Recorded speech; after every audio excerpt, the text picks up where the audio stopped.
welcome. Hello, welcome, welcome. It is Rick Tofty, and I think it's Pat Kiesel. Welcome for the Recognition versus Appreciation webinar. We'll be getting started here shortly. If you would, do me a favor and just put your name in, especially if I messed it up. But if you would, let us know where you're dialing in from. That would be great. I know we don't dial in anymore, but you know what I mean. And we are live on YouTube.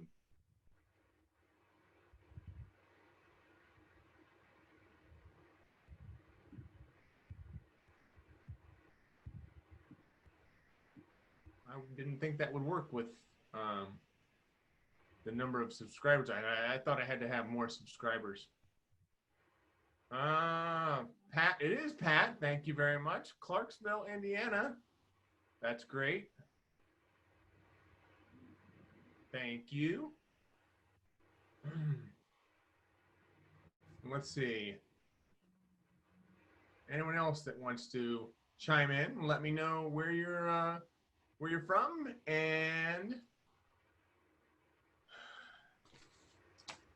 your name. That would be nice too.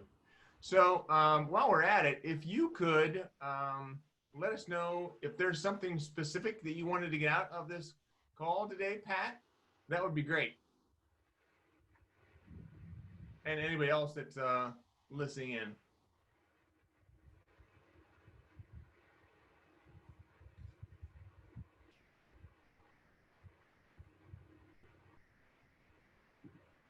Just give it a few more minutes while we are having everyone else join.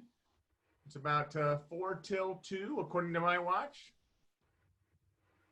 Hopefully, you all have had a good day so far and a good week. We're going through the hump as we speak. It's almost 2 o'clock on Wednesday, so it's got to be good.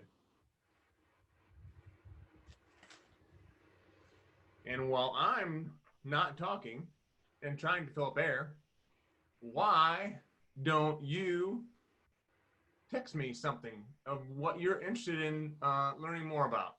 Maybe on this call, maybe outside of this call. Maybe there are things that we haven't talked about yet that you would be interested in talking about and having us talk about, having us do more research to find more about, because you don't have time. Time is of the essence. Nobody has time anymore. It's a hard thing to come by. Looks like Candy and Mike have joined us. Welcome. Hey, Candy and Mike, how are you? Thank you for joining us. Come on in, have a seat, a virtual seat, and let us know where you're calling in from, where you're dialing in from, where you're interneting in from, and yeah, just let us know, and you let us know your role, if you would as well. And if there's anything specific you were hoping to get out of this meeting today, or if there's something else you would like to learn about. One of the ideas we have for our next meeting, we kind of have a good idea about, but if there's something else you want to have us cover, let us know, and we'll cover it. Right, Erin? Yeah, we'd love to hear what is brewing in your world and in your workplace. And if there's something we can address and speak to it, we'd love the opportunity. So it looks like Candy's an agency trainer. Tell us a little bit more about that.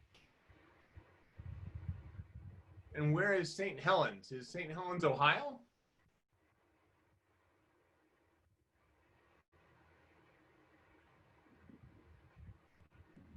Oregon. Oh, okay, cool. Oh, I love Oregon.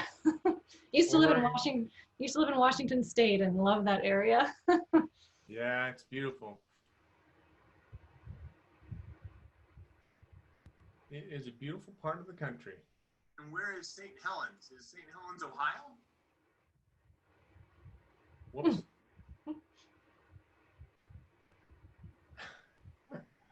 That was Oregon.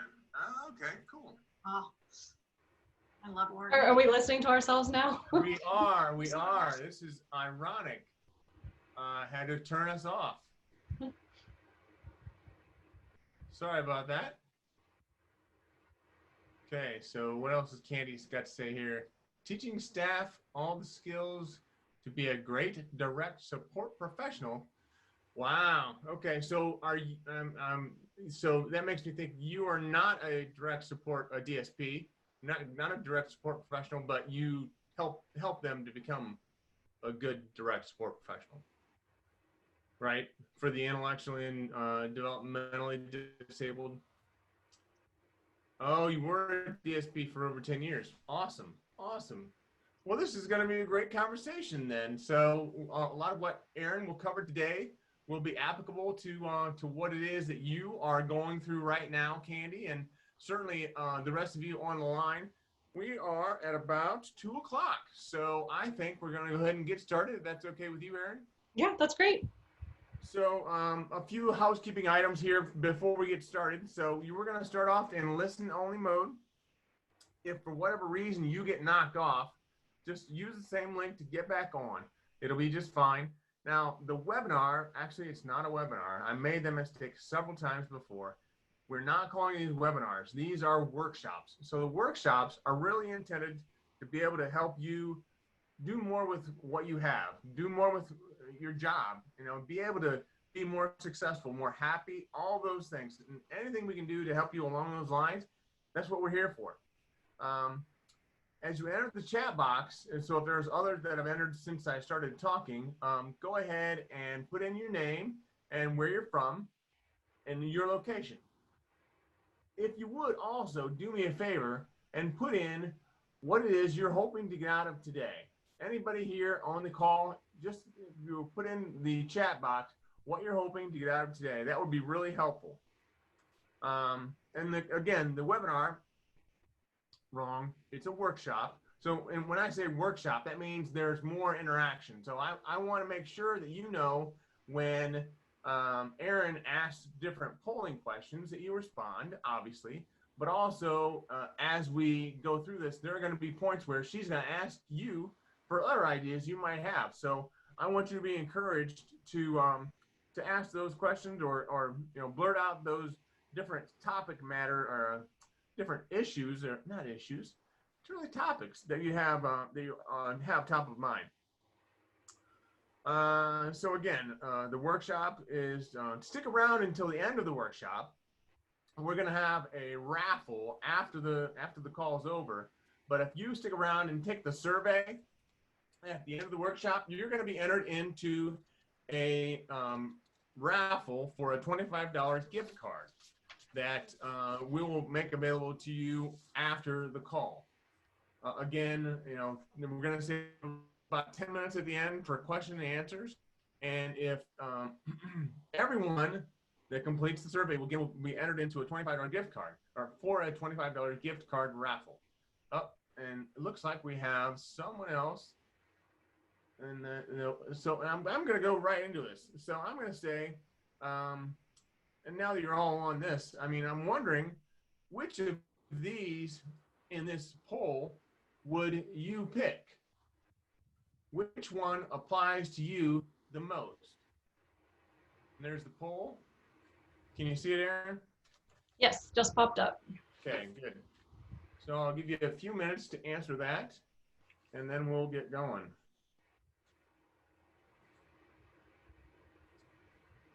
Okay. Looks like we have some answers coming in.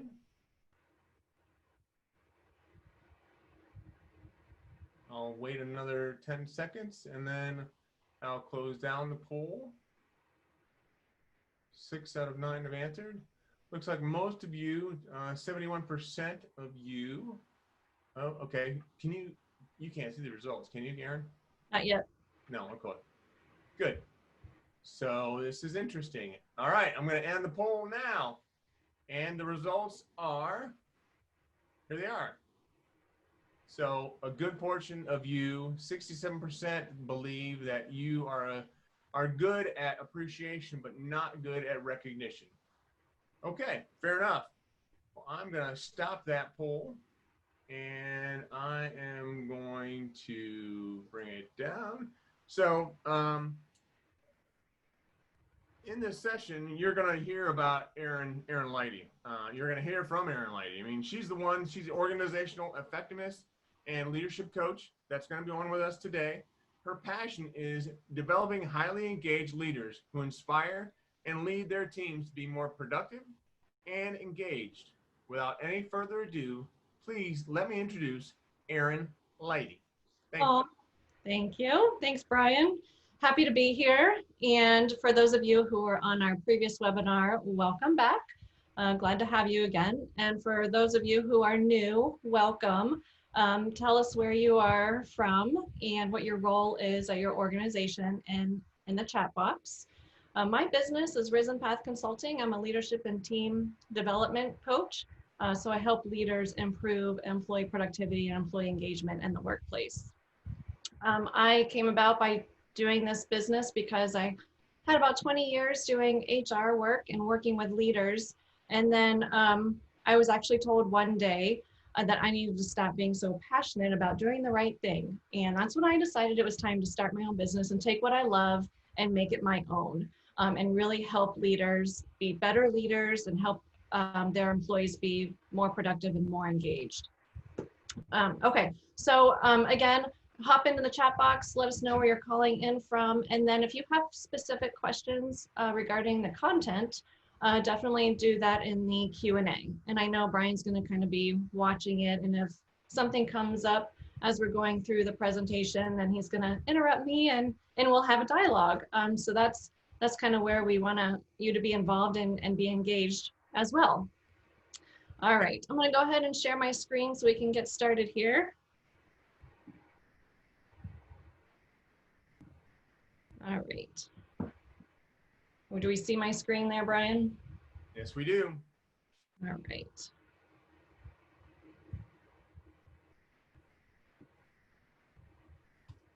Okay, so I'm closing down a few things real quick. All right, so again, here's my business, Risen Path Consulting. There's my website. You can connect with me on LinkedIn if you'd like to. But today, we are talking about appreciation in the workplace. And the same author of 5 Love Languages, if you're familiar with that book, The 5 Love Languages, that author partnered with an industrial organizational psychologist and discovered that those same languages apply to appreciation in the workplace. So we're gonna talk specifically about what those 5 languages are and how we apply that to the workplace.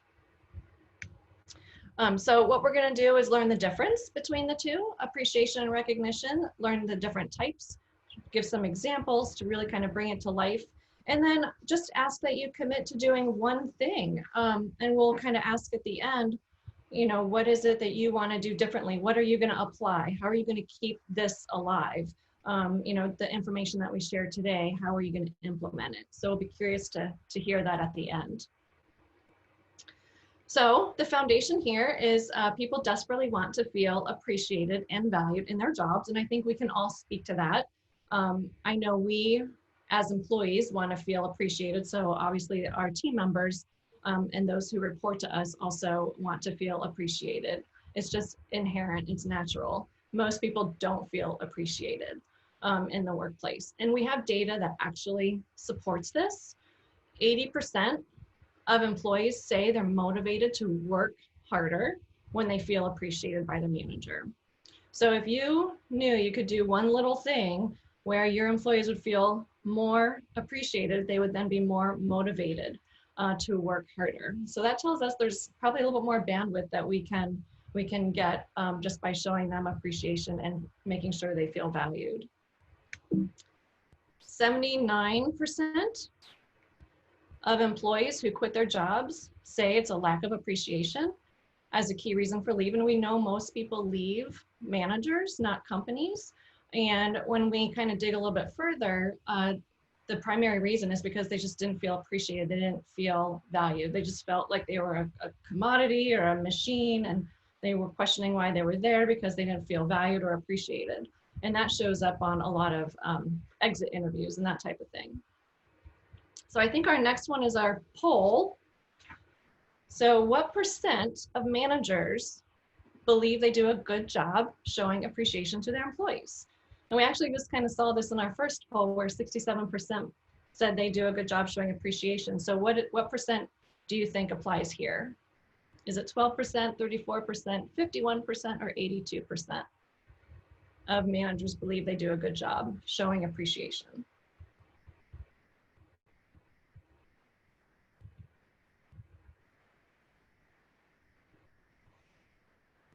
And it looks like almost everyone has answered the poll. So we are at, oh, I'll just end the poll if that's okay. We good? All right, here we go. Share results. We have 38% or 13% at 12 saying 12%, 38% think it's 51%, and then 50% think it's 82%. Awesome. And the answer, 51%. 51% of managers believe they do a good job. And a lot of times managers saying, I say thank you all the time, or, I'll buy lunch, or I'll have pizza brought in, or I'll do little things for them. So they truly think they are doing a good job. But the challenge is that they're assuming they're doing the right thing. Because ultimately, what's the percent you think employees actually feel appreciated? So here's our next poll. What percent of employees say they actually feel appreciated? Is it 17%, 37%, 57%, or 67%?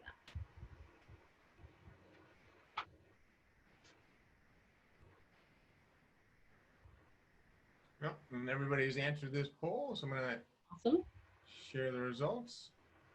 So we have 80% answering 17% and 20% answering 37%. Awesome. And you're right. Only 17% of employees say they actually feel appreciated. And the key word here is that feel appreciated. So managers might think they are doing a good job, but again, there's that gap there because it's not meaningful to the employee. Maybe the manager is just kind of checking the box and saying, oh, I said thank you, so isn't that good enough? And ultimately the employees just aren't feeling it internally. So we're going to talk a little bit about the difference between recognition and appreciation. So recognition is more behavior focused. You're catching your employee doing what you want them to do. They're doing their job and you're recognizing that. A lot of times it's very company structured and company focused. So they're doing something good for the company. The company has benefited from it. It's typically from the top down. It's kind of a structured program. There's rules behind it. So, if you have a recognition program, sometimes people have to be nominated or you submit things. So that's more of a structured recognition program. And they're great. They're important and they're great. We also need to combine that with appreciation. Appreciation is a blend of performance plus their value as an individual. So we all have intrinsic value. And it's important that we honor that and appreciate that too. It's more personal. It's very focused on the individual. It's not always like results oriented. It's just that intrinsic value comes from all directions. People want to feel appreciated by their leader, their team members, their project members, other colleagues, so all directions, and it's very individualized. So it's not structured, it's very personal, it's very focused on the individual. So hopefully that kind of helps separate the two, and they're both important in the workplace. Now, there are definitely signs of people not feeling engaged, not feeling valued, not feeling productive. So I have a feeling we've all seen these at some point in the workplace. We might be guilty of them ourselves. So some of these might look somewhat familiar to you. If you see people who are just discouraged, they're resistant to things, resistant to change, they're late for work, they're missing a lot of days, overly cynical or sarcastic, just apathetic and passive, social withdrawal. They used to be a part of going out or, doing fun things with the team, and they're no longer doing that. It just all leads to a negative work environment. And then that spreads and it impacts everyone. And, you have to be able to kind of stop it early so it doesn't create a negative workplace environment. And these are all signs of someone just not feeling valued, not feeling appreciated.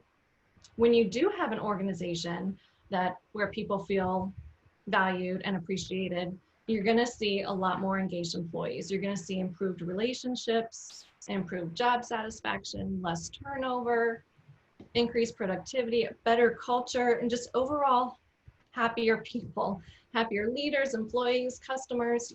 As a leader, as a manager, it's less work for you to do on recruiting and interviewing and hiring and training and all that.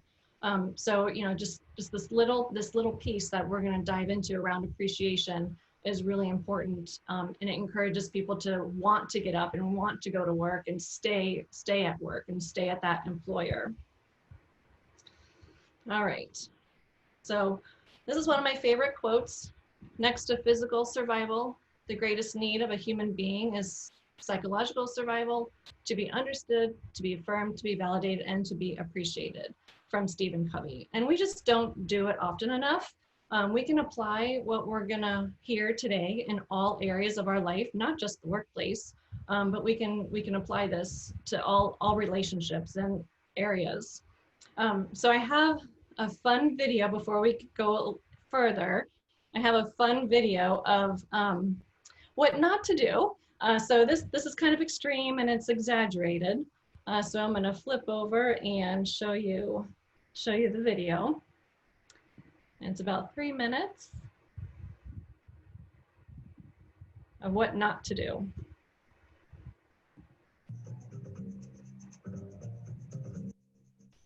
Amazing job. Uh-oh. Reward you with the gift of song.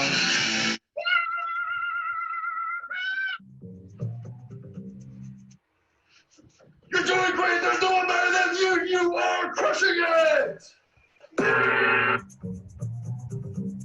August, you closed such a huge deal. It makes such a big difference. I mean, big money. You made me look phenomenal. Just want you to know your work does not go unnoticed, okay? The leadership team and I got you a little something.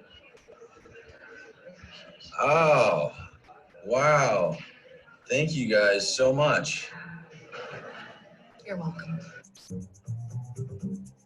Emil, man, you've had a really kick butt last couple of years. And to reward you, I would like to welcome you to the Employee Stock Option Club. Let me explain.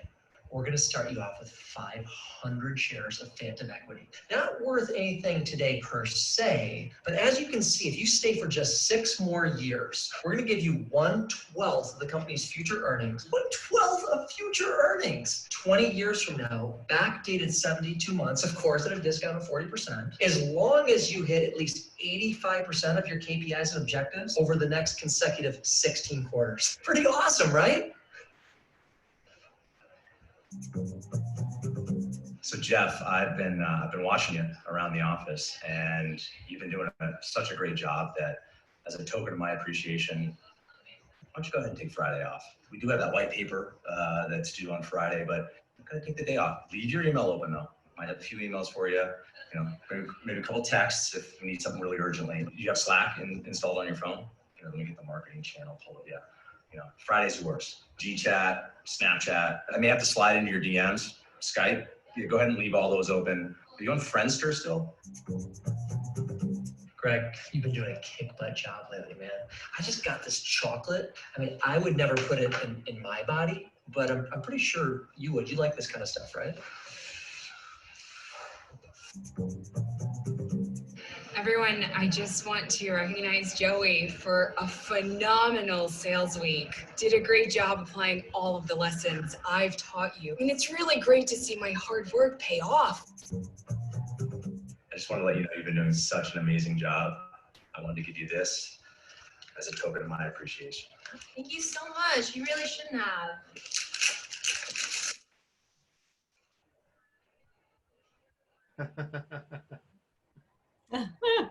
All right, so hopefully you were chuckling in your seat as you were watching that.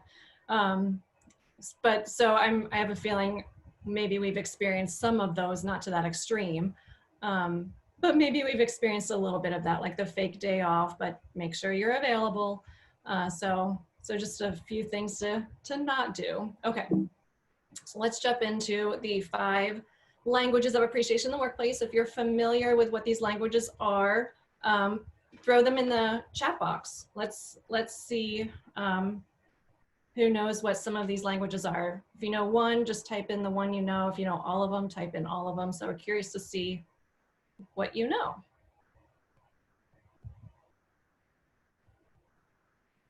I see crickets right now. Okay. I don't think that's one of the love languages, is it?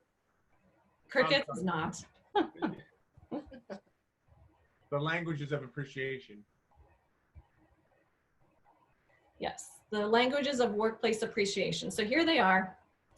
Words of affirmation, acts of service, quality time, gifts, and touch. Touch is one of the 5. It's not super appropriate in the workplace, but we do talk about it very little because it is important to some people. And given our current environment, we have to be even more sensitive to touch in the workplace. So we're going to talk more specifically about each one of them, and we'll start with words of affirmation. So this is praise for accomplishments or achievements, and words of affirmation is pretty much the most common one that managers and leaders will go to. The key is to speak to specifics. So, you know, if you see somebody doing a very specific task, you want to make sure you speak to that, not just, hey, thanks for your work today. You know, catch them in the moment where you see them doing something really well and be specific to that. Words of affirmation is the most common one, but it only hits about 48% of people. So all the other languages are as important to know about as well. This just happens to be the one people naturally go to say thank you for your hard work. Avoid the global comments, and then affirmation for character traits. So not just doing a good job or completing a task, but your character traits, perseverance, courage, honesty, integrity. You know, we all have, again, that intrinsic value. So, you know, it's important to talk to those as well. Or personality traits. You know, some people are more organized than others. Or if you know somebody's, you know, just style, like the DISC style, the DIS and C. If you know someone is a D, which stands for dominance, they're more focused on results. So you can speak to praising that type of personality trait. So that's a little bit about words of affirmation and the different types that you can speak to there when it comes to appreciation. Now, common settings are important. It's important that we capture how people like to be appreciated if words of affirmation is their language. Do they like it one-on-one, individual? Do they like it in public? And do they like it small setting, large setting, verbal, written? You know, so just you can get, you know, real granular and get very specific as to what people prefer. So for example, words of affirmation happens to be one of my appreciation languages. And so I was being given a reward at my former company, and I was invited to go on stage. All of a sudden I'm sitting in the sea of like 300 of my teammates, coworkers, managers, colleagues, and I hear, Aaron Lighty, come up on stage. And that was probably the worst thing you could do to me. So I have no idea what was said, but I was handed a certificate and a gift card. And I said to my manager later, I said, you know, please don't do that again. It was very uncomfortable for me. So some people may really like that and some people may not like that. But maybe they appreciate the smaller setting, just maybe 3 or 4 of their teammates, you know, getting the recognition that way.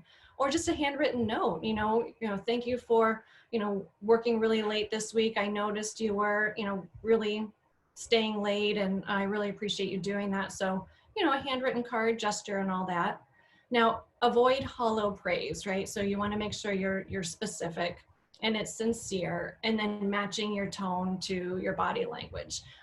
You don't want to just be checking the box and, you know, saying, well, I'm only saying this because I have to.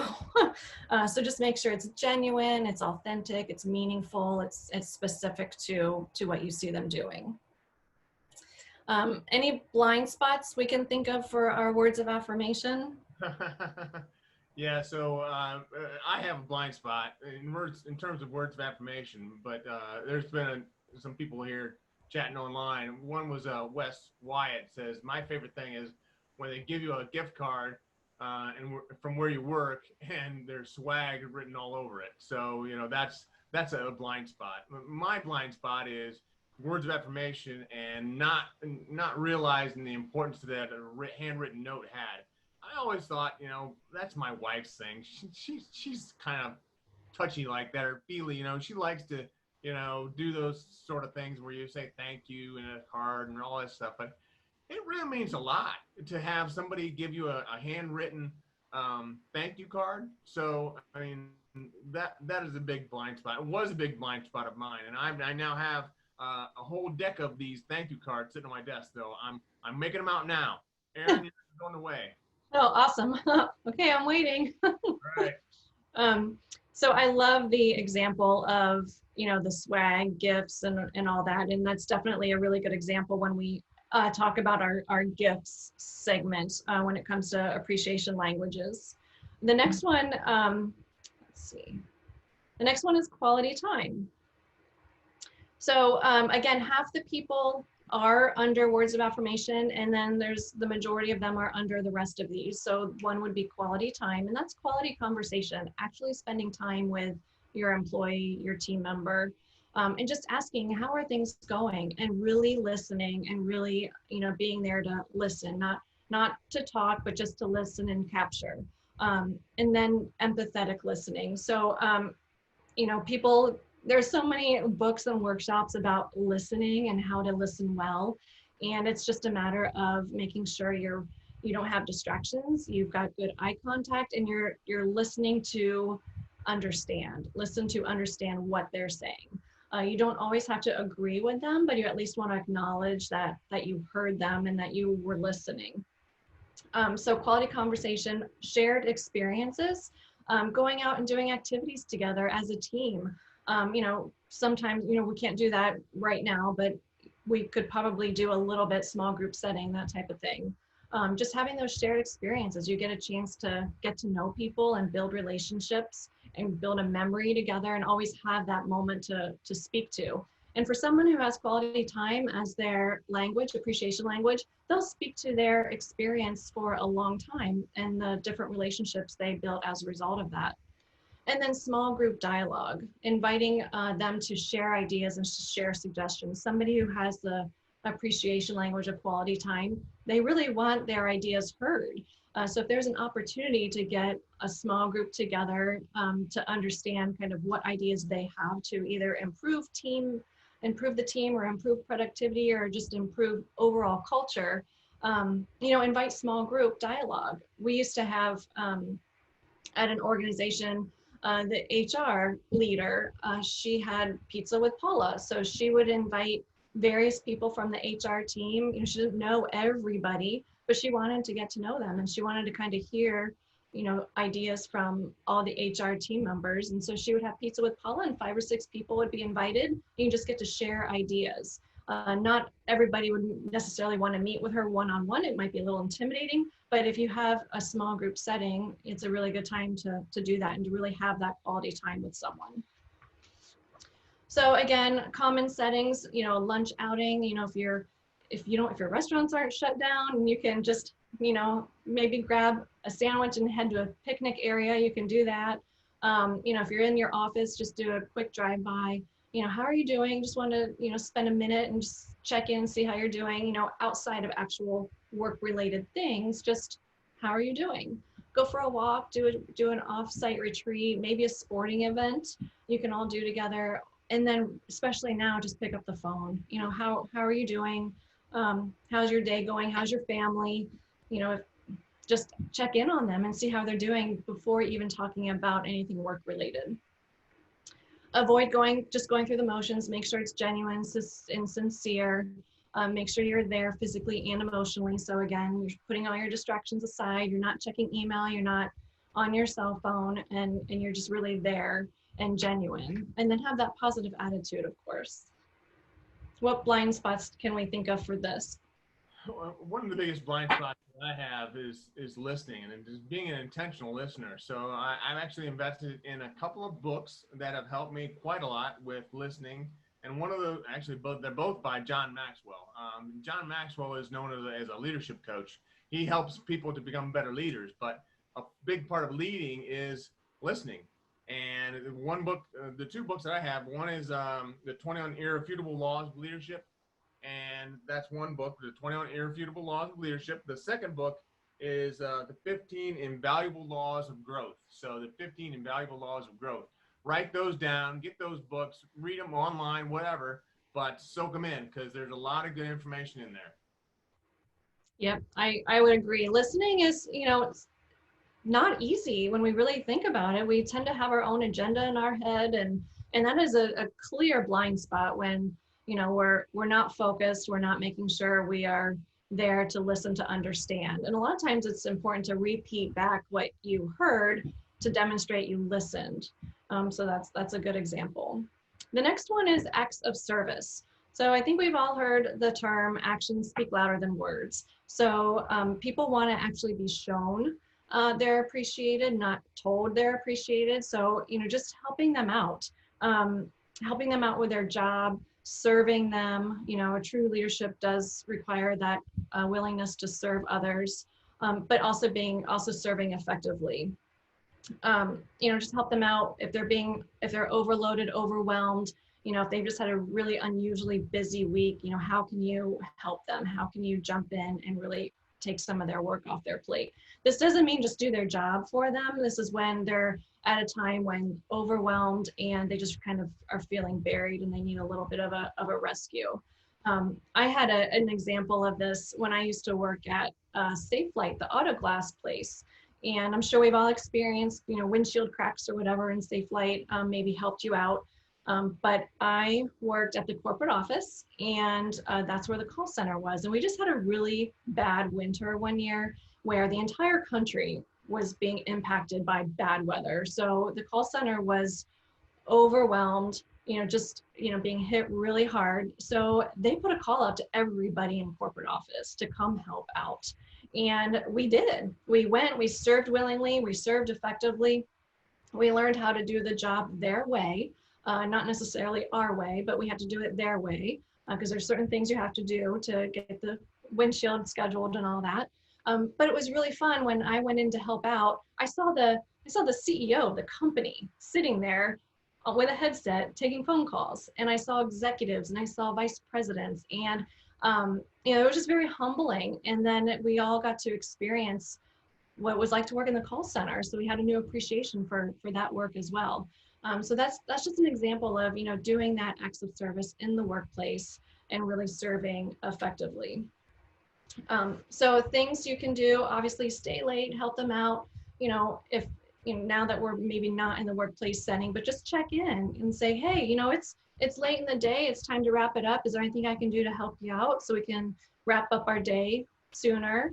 Help out with like the menial tasks, throw all hands on deck if there's a big project up against a critical timeline, and then maximize on those strengths. Make sure that you are identifying the people that are good at what needs to be done.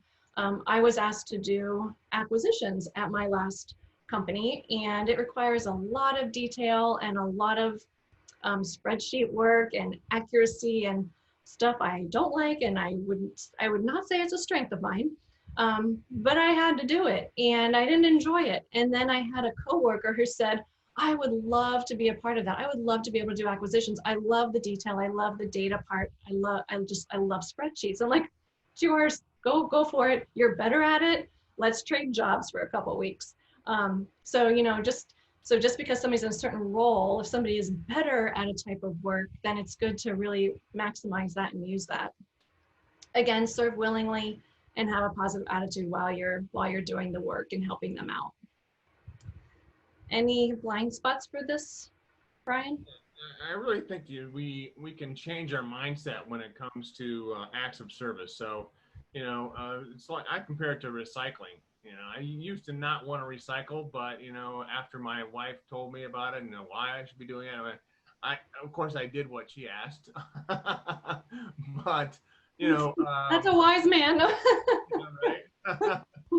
But you know, it's like once you start doing it, then you realize that you're doing it for the better good, and then it kind of rolls into other areas of your life. So you know, that mindset of recycling, just that little portion from our house, now goes with my mindset. It changed my mindset, and it kind of goes on from there to my workplace and to my community and to my, you know, all that stuff. So and yes, David Young says happy wife is a better life, but he's right.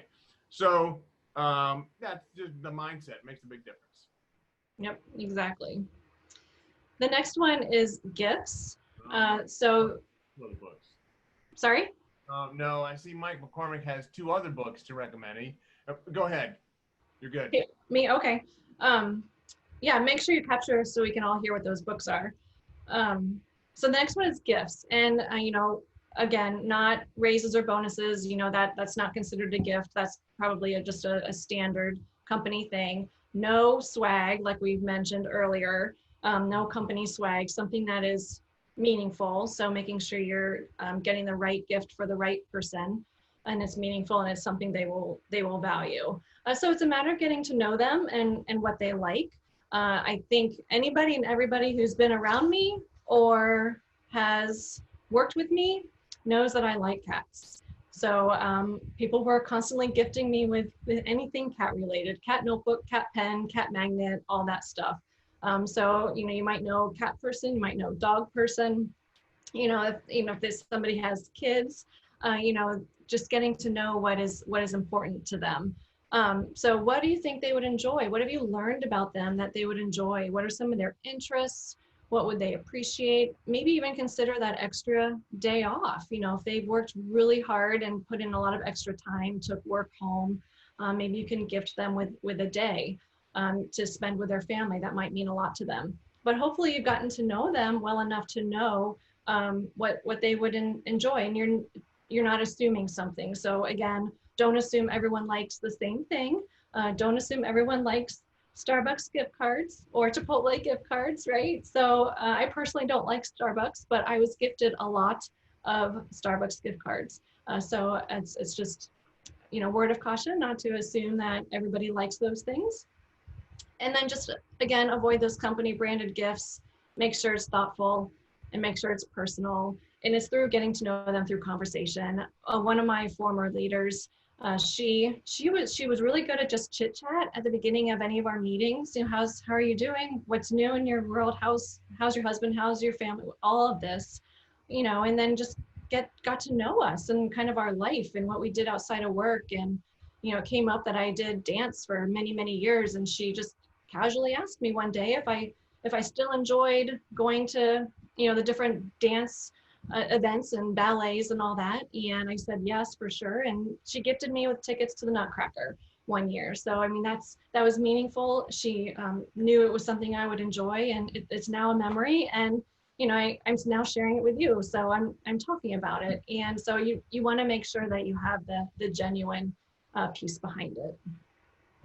Brian, what blind spots do we see with gifts? Yeah, I mean, you already mentioned the blind spots. You know, just not having the communication open with someone to where you don't really know them, you don't know their personality.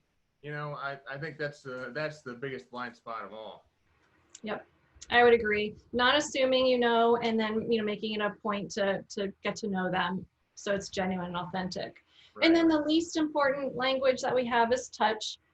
It does show up a little bit, but, you know, just making sure it's workplace appropriate, and the common settings is just a handshake, high five, fist bump, pat on the back, that type of thing. So, you know, celebrating the end of a project, celebrating success, and just, you know, a good old high five or fist bump, you know, when appropriate and all that. Some organizations, when I've shared this with people, and I'm actually in the classroom, some organizations say, but we hug. You know, and some places do that. And if it's acceptable to everyone, then yes, that's fine.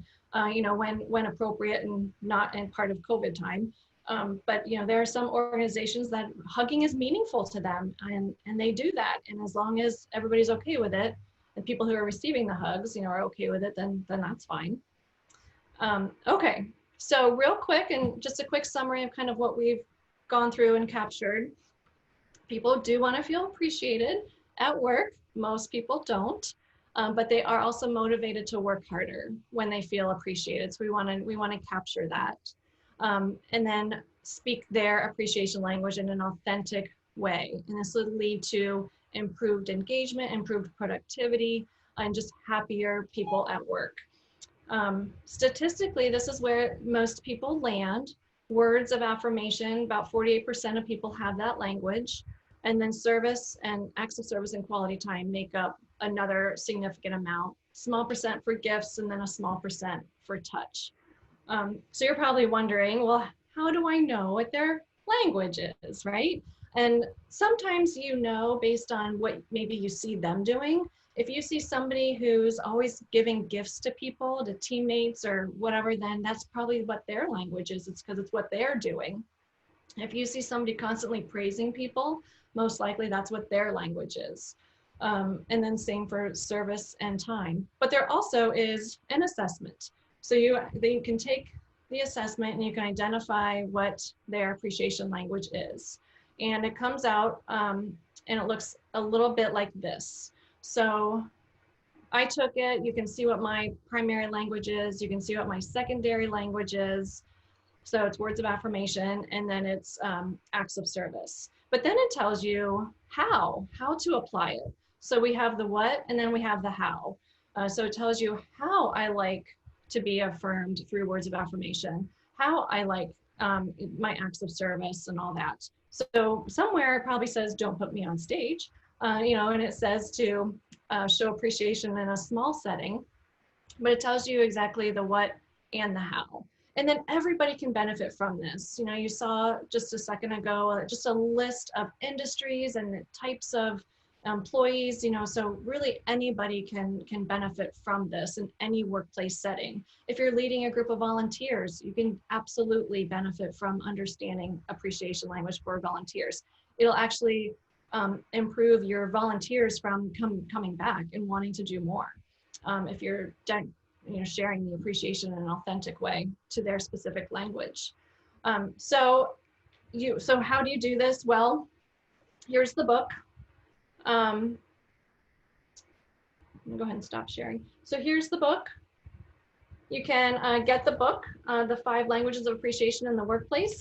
Pretty sure it's on Amazon, and then every book has a link. So at the back of every book, there's a link. That's the link to an assessment to understand somebody's appreciation language. If you don't want the book and you just want a link, you can get a link through me.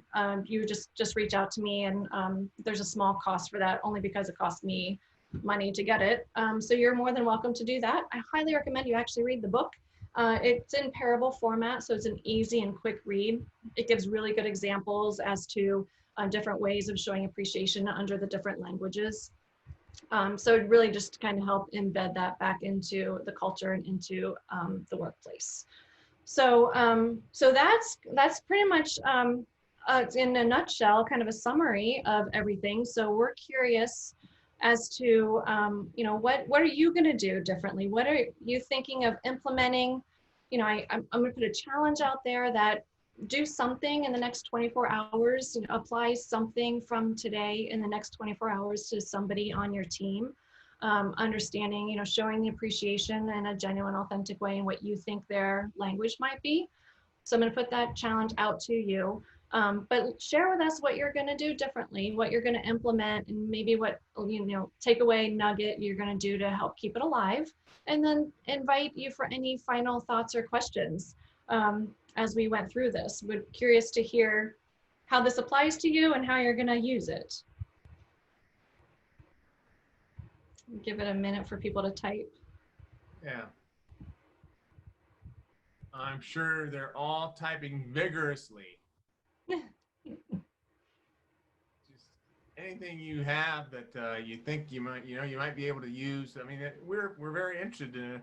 We want to make sure that our content is it's real and it's having an effect on all of you and your businesses. So any helpful tips or tricks that you have learned from us, we'd love to know. Mm-hmm. Yep. Oh, it looks like I have a comment from Gail. Oh, share this YouTube link with peers. Awesome. Oh, that's good to help alleviate the culture. That's a great idea. Huh. Yep. Okay. Thanks for being here, Gail. Glad you're here. Thank you. Candy says we'll work with the managers to share what they have taught. Okay, cool. Rick says he likes the idea as long as it's work appropriate. Kate says tough to work. I guess I don't need to read all these because everybody can read them as well. Mhm. So all good information. Yeah, I like Kate says to reach out to people individually. They talk as a group, but really doing that personal touch. That's good. All right. And Wes works at home. Pat. Okay. Yeah. Appreciation seems to go farther. I would have to agree with that, Pat. I agree too. Yep. As long as we are hitting the right mark with their appreciation language, 100%, it's going to go a lot further. Yep. Okay. Do we have a question in our Q&A box? We do. David says, is there a different approach for recognition versus appreciation in a for-profit or a not-for-profit organization? Say that one more time. Yeah, he says, is there a different approach for recognition versus appreciation in a for-profit versus a not-for-profit organization? I don't think for-profit or not-for-profit really makes a difference. I've worked for both for-profit and not-for-profit, and recognition programs are fairly structured in a very similar way when it comes to recognizing people for results, for doing a good job and for doing something that helped the company itself. So that I would say I haven't seen a huge difference between for-profit or not-for-profit, and then recognition programs just tend to be more structured. Appreciation is just more organic, more informal, and really same for that. There wouldn't be a big difference between profit or not-for-profit companies for that. That's all I got. Back to you, Aaron. All right. Okay. One quick comment, the gifting part may be different under appreciation too. That's true. Yes, you have to be cognizant of, limitations and budgets and all that. Yeah, so if somebody has a language of gift, what are cute little knickknacks you can maybe gift them, or what, whatever is appropriate and all that. I also know companies have thresholds when it comes to dollar amount and having to be taxed and all that. So that's something inside of your organization if that applies to you, just to be sensitive to that as well. So we have our next topic, and what we're going to talk about is we're going to talk about DISC styles. So it's a personality style. You've probably heard of Myers-Briggs and several others, and I'm personally trained and certified in DISC. So we're going to talk a little bit about DISC style, and that speaks to communication and relationships, and then what are some of those potential blind spots when it comes to somebody's style and how that applies to relationships and communication. And that is on August 26th at 2 o'clock. So save the date, and we hope to see you back here for that. And yeah. Survey. I know, I'm not back to you. Did you survey? Yep. All right. Sounds good. I'm about there, so we're gonna pull the survey up now. Here we go.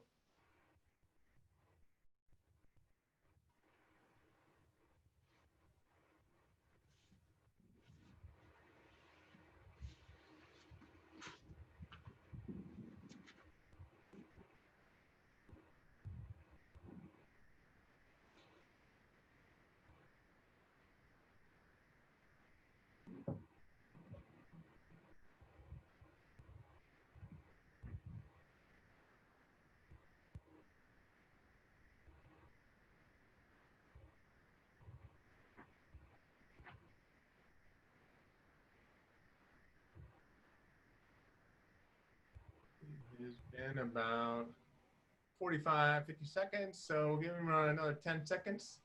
And then we'll close the survey down. And 5. Okay, there we go. And here are the results. Good. So information provided was good. You'll implement some of the information. That's awesome. And then attended. You're glad you attended.